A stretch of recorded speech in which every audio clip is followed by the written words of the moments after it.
Nagkaroon ako ng butlig-butlig. Butlig-butlig, legs. Yan, sa legs. Yan, hanggang sa may singit na meron. Yan. Tapos dito din meron. Ang galing mo muna yung sounds niyan, bebe. Ayan, meron din. Ayan. Hindi ko alam kung sa psoriasis ko. Ayan, meron. Kabila pa na legs ko nagkaroon. Ayan. Legs, saka binti meron din. Tapos ngayon, napansin ko, parang pati yung braso ko meron na, oh.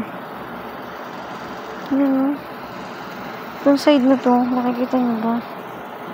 Kasi yung braso ko meron na din. Kaso medyo mild, hindi pa pulang-pula dito sa side na yan. Ayan, pero kita sa video na meron. Ayan, oh. Ayan. Hindi naman siya sobrang kati, hindi naman makati. Pero nagkakaroon nga. Huwag niya nang pansinin yung parts na may maitim, no? Kasi may lining talaga ako na pag ganyan, oh. Hanggang dito. Na may parts na maitim. Huwag niya nang pansinin yun. Hindi siya talaga pantay yung kulay. Dito medyo maputi, dito medyo maitim. Pero ito yung concern ko. Oh, ayan, oh.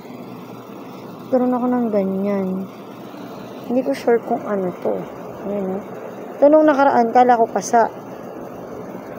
So, ngayon, hindi siya pasa. Tapos, ayan pa, oh. Para siyang psoriasis ko. Pero maliliit. Ayan, hanggang dito meron. Hindi ko nga sure kung ano to. Pero hindi naman nahahawa yung mga bata. So, ako lang talagang meron. So, ayan, pinakita ko na sa inyo buong legs. Ayan. Kaya nga nag-ano ko. Hindi ko alam kung ano to. So, help me na lang kung sino may alam kung ano to. Ayan, o. Pabush.